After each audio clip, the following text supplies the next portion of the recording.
a roof, a fall, and a family's true colors. They say, blood is thicker than water.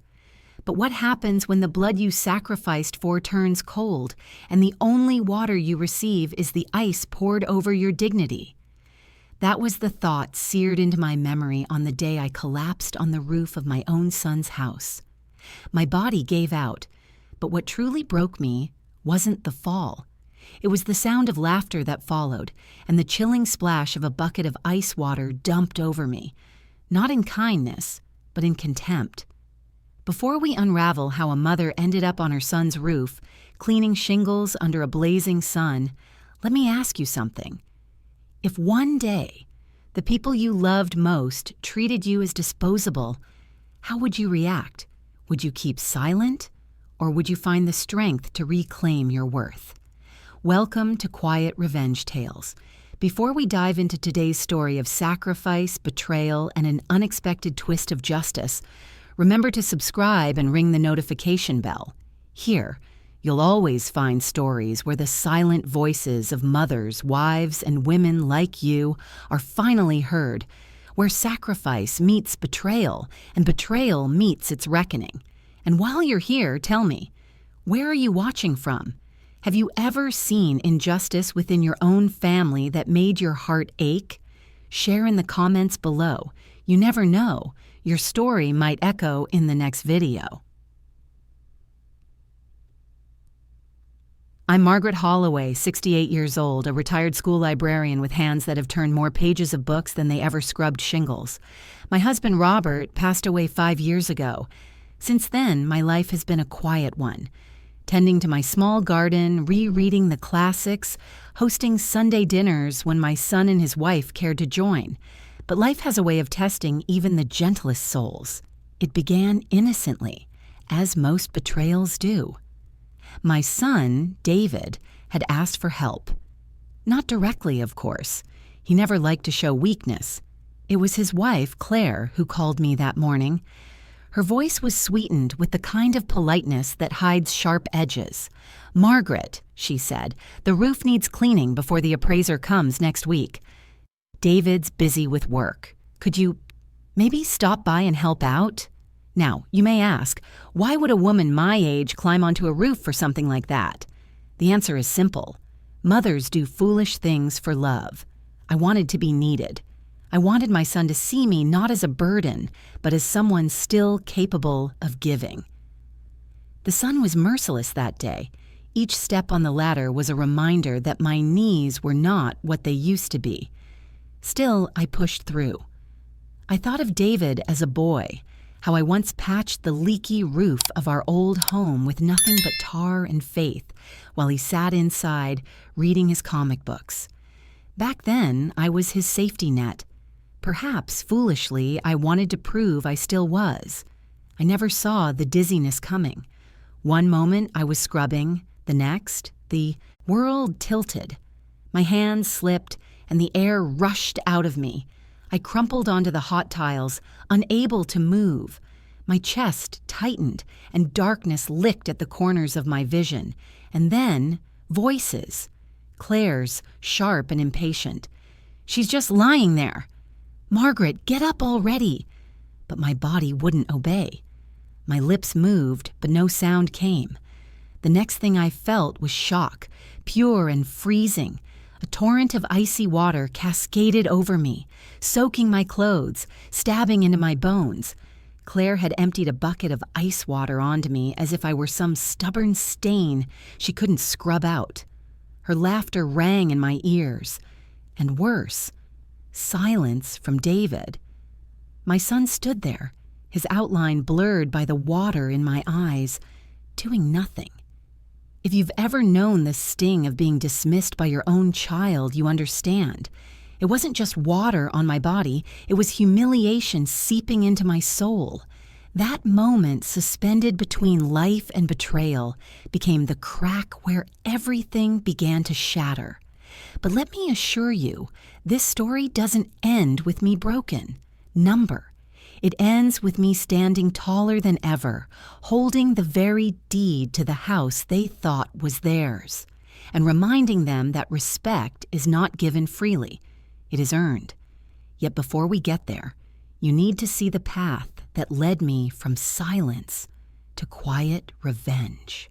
The house I helped build, the son I thought I knew. After that day on the roof, the memory of cold water clung to me longer than the dampness in my clothes. It wasn't just a moment. It was a symbol. A mother's sacrifice dismissed. A lifetime of giving repaid with scorn. But to truly understand what happened, you need to know the years that came before, the ones filled with quiet sacrifices, unseen labor, and a love that often went unreturned. I met Robert when I was 20. He was steady, kind, the kind of man who built his promises brick by brick. Together, we bought a modest house on Maple Street. Every corner of that home bore the marks of our hands. Robert hammering nails, me painting the trim with second-hand brushes. When David was born, I left my job as a librarian to stay home with him. That choice wasn't easy. I loved books. I loved the world of ideas. But I loved my son more. And like many women of my generation, I believe sacrifice was just another word for motherhood. The nights were long, the bills constant, but we managed. I cooked, I cleaned, I patched clothes until they were more thread than fabric. Robert worked double shifts at the plant. And little by little, our savings grew. Not much, but enough. One thing I never forgot. We built our life with our own hands. Nothing was handed to us, so when I looked at David, I hoped he would carry that lesson forward. But children grow, and with growth comes distance. David was bright, ambitious. He was the first in our family to attend college. I was so proud the day he walked across that stage in his cap and gown. I clapped until my hands stung. I cried until my eyes blurred. Yet even then, I sensed a change. He looked past me more often than at me. His world was expanding, and I was shrinking inside it. When he married Claire, I prayed she would love him the way I did. I welcomed her with open arms, setting an extra plate at the Sunday table, gifting her the quilt I had stitched by hand during long winter nights. But Claire, she had a way of looking at me as though I were furniture in her house, something old, taking up space. One evening, not long after they married, I overheard her say, "Your mother means well, David, but she doesn't fit in with the life we're building. She's old-fashioned." The words stung, though I never let them see. I folded my napkin, cleared the dishes, and swallowed my pride with the cold leftovers. Have you ever been in a room where laughter was shared but not offered to you? That's what it felt like. Slow erasure, one dinner at a time. Then came the matter of the house. When Robert passed away, grief hollowed me out. But along with the sorrow came the burden of paperwork. Wills, deeds, insurance. The house on Maple Street, which Robert and I had bought with scraped-together savings, was left solely to me. My name stood there, in ink, clear as day. I didn't tell David everything, not out of mistrust, but because I thought, someday when he's ready, I'll share it with him. Let him know this is his heritage, too. But Claire had sharp eyes. She noticed the way I avoided certain conversations, the way I locked the old wooden drawer in my study. She started asking questions, her voice honeyed but her gaze calculating. "Margaret, what are you planning to do with the house now that Robert's gone? It's too much for you alone. Wouldn't it make sense for us to take it over?" I smiled politely, dodging the inquiry, but inside, unease pooled in my stomach. And then the little slights began to pile up. Claire stopped inviting me to family outings. David stopped calling unless he needed something fixed, cooked, or cleaned. On holidays, they arrived late, left early, sometimes not at all. One Christmas, Claire forgot to put my name on the family card. It read only, "From David, Claire, and the kids." When I mentioned it, she laughed. "Oh, don't be so sensitive. It's just a card. But to me, it was more. It was erasure, written in ink. The roof incident wasn't an isolated cruelty. It was the culmination of years of quiet dismissal. And yet I held on, because that's what mothers do, don't we? We hold on even when our grip leaves scars. But here's the thing about scars. They don't just remind you of pain. They remind you of survival. The day after the roof incident, I sat alone at my kitchen table, staring at the cup of tea growing cold between my hands. My reflection in the glass door looked smaller, older. But inside, a quiet ember flickered. I remembered something my grandmother used to say, "Never show all your cards at once." Sometimes, silence is the sharpest blade, and that was the moment I knew. I wouldn't shout. I wouldn't beg, but I also wouldn't let myself be erased. There were papers locked away in my study, papers Claire had no idea existed, and they held the power to change everything. Tell me, if you had family who dismissed you, erased you, treated you as less, would you forgive quietly, or would you wait for the right moment to show them your worth? Because for me, the answer had already begun to take shape. The breaking point. It was the following weekend when everything came to a head. I had hoped, foolishly perhaps, that David would call to check on me after I fainted on the roof. But the phone never rang. Instead, Claire appeared at my door unannounced, her heels clicking against my porch like a judge's gavel. She didn't bother with pleasantries. "Margaret," she said, her tone brisk, "we need to talk about the house." My hand stilled on the teacup I was holding. The house. Always the house. "You're not getting any younger," she continued, glancing around my living room with a critical eye. "This place is too much for you. It would be better, for everyone, if you signed it over. David and I can take care of it. Think of it as a fresh start." Her words were wrapped in the language of practicality, but underneath, I heard the disdain. To her, I wasn't a mother-in-law, I was an obstacle. That evening, at dinner, the conversation turned sharper. David, sitting across from me, cleared his throat awkwardly. "Mom, Claire's right. Maybe it's time. You don't need the burden anymore."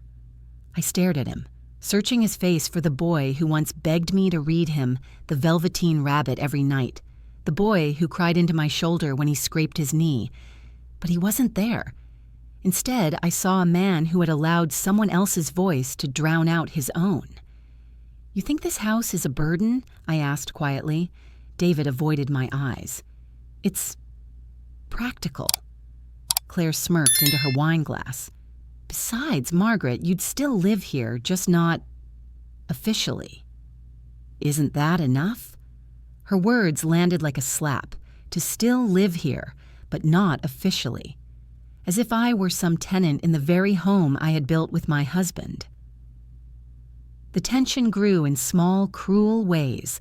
One afternoon, I found Claire in my study, rifling through drawers. She looked up, startled, then laughed. "Oh, don't worry. I was just looking for some stationery. You don't mind, do you?" But I did mind. Because she wasn't looking for paper. She was looking for proof. Proof of what I owned. Proof of what she could take. Another evening, at Sunday dinner, she made a joke at my expense in front of the children. "Grandma's a little forgetful these days," she said, laughing as if it were harmless. But the children's eyes darted toward me, confused, uncertain. "Do you know what it feels like to be erased while still alive? It's not a single blow. It's 1,000 small cuts, each one delivered with a smile."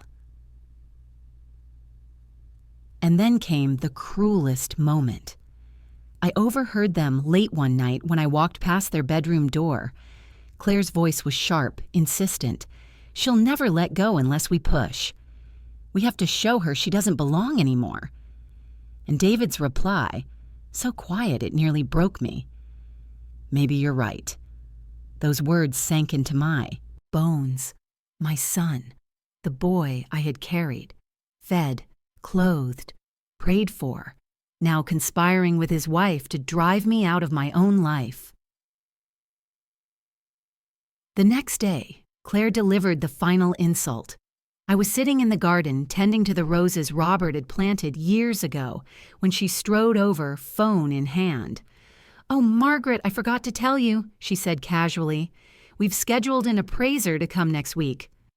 To look at the house, my heart stopped. Appraiser?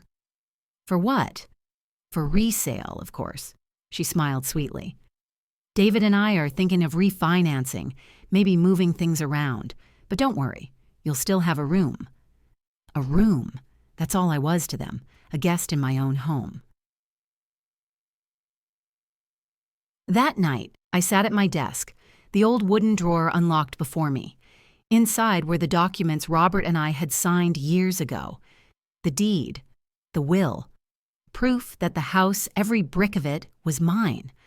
I traced my finger over the ink, remembering Robert's steady hand as he signed his name beside mine.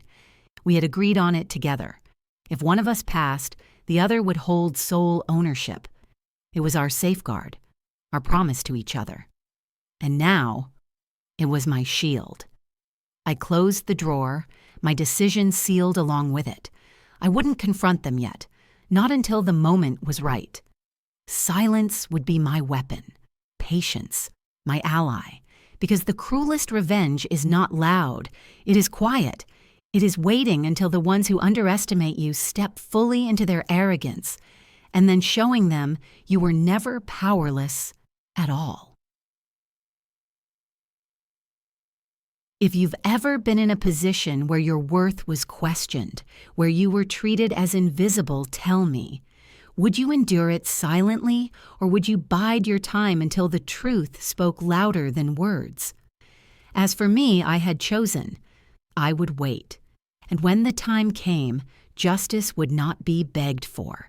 It would be claimed. Quiet preparations, silent boundaries. The week leading up to the appraisal was a theater of pretense. Claire busied herself with arranging flowers and tidying rooms that had been spotless long before she ever set foot in them. David nodded along to her plans, his shoulders tense, but his mouth silent. And me? I moved like a shadow in my own home, invisible to them, but far from powerless. One evening, I called on my neighbor, Margaret Green, a retired paralegal who had once worked for the county clerk's office. She had known Robert and me for decades. She had shared pies across fences and whispered condolences at his funeral. "Margaret," she said as I laid the papers before her, "do you realize what you're holding here?" I nodded. "It's the deed. Sole ownership." Robert and I made sure she tapped the documents with a knowing smile. Not just ownership. You have survivorship rights. That means this house can't be sold, refinanced, or signed away without your consent. And given the wording here, your son and his wife don't have a leg to stand on. Relief and grief collided in my chest. Relief, because the power was mine. Grief, because I had never imagined I would need to wield it against my own child. And from that moment, my posture changed. I still played the role of the overlooked widow, quietly sipping tea in the corner, nodding politely when Claire spoke over me. But inside, I was steel. At dinner one night, Claire launched into her plans again. "We'll list the house by spring. Prices are high. It'll be the perfect time to maximize profit." I stirred my soup slowly, then glanced at her with calm eyes. "Is that so?" She blinked, momentarily thrown by the softness of my tone. "Yes, it's for the best." David shifted uncomfortably. "Mom, you'll like the new place." "Claire's found some options. Smaller, easier for you to manage." I smiled faintly. Smaller, easier. I see they mistook my quiet for surrender, and that was their mistake. In the days that followed, I began leaving subtle reminders, not confrontations, just hints. When Claire bragged about our property, I casually mentioned, "Funny, the tax bill still arrives in my name every year." When David said, "The appraiser will help us know what it's worth," I replied softly, I already know what it's worth. Every nail, every brick. They laughed, dismissing me.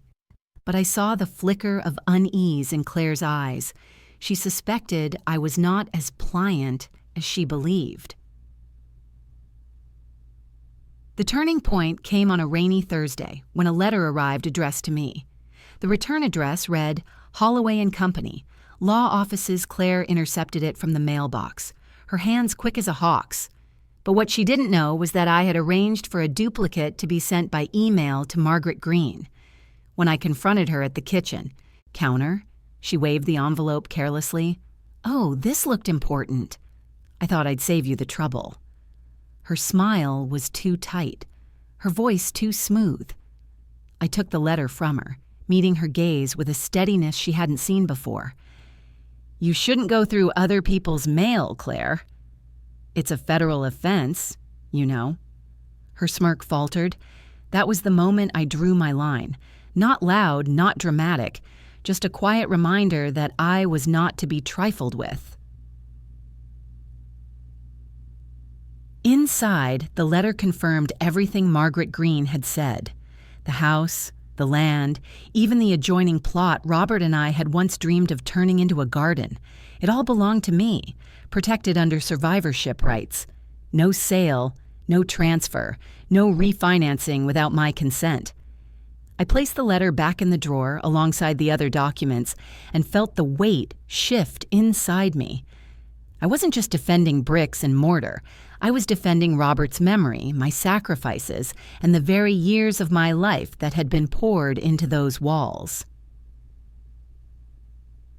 So when the appraiser arrived that Saturday, briefcase in hand, tape measure at the ready, I was prepared.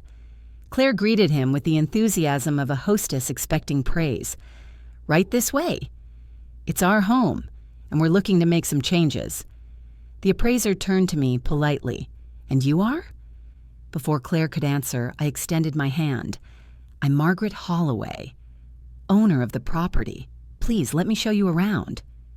The man blinked, startled. Claire's face flushed crimson. David's jaw tightened. But I walked through those halls with the confidence of a queen reclaiming her throne, narrating the history of every beam, every room. The appraiser listened attentively, scribbling notes, nodding. By the end of the visit, there was no question in his mind, or in theirs, about who held the authority in that house. That night, Claire's fury boiled over. You embarrassed us, she snapped. You made us look like fools. I looked her straight in the eye, my voice calm, almost tender. You didn't need my help for that, Claire. You managed it on your own. David stood by, torn between loyalty and guilt. But silence, once again, was his choice. For years, I had bent, compromised, and swallowed my pride in the name of peace. But now, I understood something vital. Peace bought with humiliation is not peace at all. It is surrender. And I was done surrendering. If it were you, cornered, dismissed, yet holding the quiet power of truth in your hands, would you reveal it immediately? Or would you wait until the stage was set for the perfect reckoning? As for me, I chose patience, because justice, like a story well told, is sweetest when the timing is perfect, and that moment was coming soon. The reckoning, the day of reckoning, arrived not with thunder, but with quiet ceremony. Claire had arranged a small gathering, a dinner with friends, neighbors, and even a realtor she was eager to impress. She bustled about the kitchen, directing David like a general in battle, her voice sharp, her smile rehearsed. This will be the perfect night, she whispered to him, not knowing I stood within earshot. By tomorrow we'll have this house lined up for sale. I held my silence because tonight the truth would speak louder than any argument I could have made. The guests gathered in the dining room, the chandelier casting warm light over polished silverware. Claire raised her glass, her voice bright. To new beginnings, she declared. This house has served its purpose, but we're ready for the next chapter. There was polite applause. David nodded stiffly. Then all eyes turned to me. I rose slowly, my hands resting on the back of my chair. My heart pounded, but my voice was steady. "Forgive me," I said softly, "but there seems to be some confusion. This house isn't being sold. Not today. Not ever, unless I say so." The room fell silent. Claire laughed nervously. "Margaret, please. Don't make a scene," but I didn't waver. I walked to the sideboard, opened the wooden drawer, and pulled out the envelope I had prepared. Inside were the deeds, the will, and the letter from the lawyer. I laid them on the table for all to see. "This property," I said, my voice growing firmer, "was purchased by Robert and me. His will left it solely in my name. Legally, every inch of this house belongs to me. Any attempt to sell, refinance, or transfer it without my consent is invalid and illegal." Gasps rippled through the room. The realtor cleared his throat awkwardly, gathering his briefcase. I think I'll excuse myself." Claire's face drained of color. "You can't do this," she hissed, but I met her gaze, unflinching. "I already have? This villa? It's mine, and you're trespassing on my patience." David's face was a portrait of shock and shame. "Mom, why didn't you say something sooner?" My voice softened, though my heart ached, because I wanted you to see the truth for yourself. Respect isn't given by blood. It's earned through love and kindness. And lately, I've received neither from you," Claire sputtered, searching for words. "We were only trying to help." "Help?" I cut in, calm but resolute, dousing me with ice water as I lay unconscious. Plotting behind closed doors to erase me from my own home? That's not help. That's betrayal. The silence that followed was heavier than any storm. Claire fled the room, her heels clattering down the hall. David remained, his eyes glistening with regret. "Mom," he whispered, I don't know what to say." I looked at him, and for a moment, I saw the little boy he once was, the boy who once clung to my hand at the school gate. My heart broke anew. "You don't need to say anything," I told him gently. "Just remember that love without respect is empty, and a home without honesty is no home at all." That night marked a turning point. Claire and David moved out within weeks, choosing to rent a smaller place closer to his office. I stayed in my home, not as a defeated widow, but as a woman who had reclaimed her dignity. I tended my roses again, hosted tea with Margaret Green, and slowly rebuilt the sense of peace that had been stolen from me. And though the house was quiet, it was no longer empty. It held my boundaries, my memories, my worth. The lesson family can wound us in ways no stranger ever could, because the hands that cradle us as children are the same ones that may push us aside as adults. But betrayal, as painful as it is, can also be a teacher. It reminds us that love without respect is not enough, that silence has its limits, that setting boundaries is not cruelty, it is survival. If you take one thing from my story, let it be this: your worth is not determined by who recognizes it. It is determined by you. And sometimes the quietest revenge is simply living with dignity, refusing to be erased. To you, watching, if you were in my place, humiliated, dismissed, nearly erased from your own life, what would you have done? Would you have shouted, begged, fought? Or would you have waited quietly for the truth to do the speaking? And more importantly, have you ever faced something similar in your own family?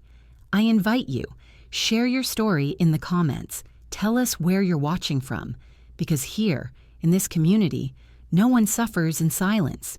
Here, every story matters. Closing and call to action. Before we end, let me leave you with this. Respect isn't passed down by blood. It's built through kindness, and it's protected by boundaries. If this story touched you, leave a message for yourself in the comments, something you want to remember the next time someone tries to diminish you. And don't forget, subscribe to Quiet Revenge Tales and ring the bell, because here, you'll always find stories of sacrifice, betrayal, and the justice that follows. Remember, you are not alone. Together, we are a community that stands for dignity, justice, and love that is real.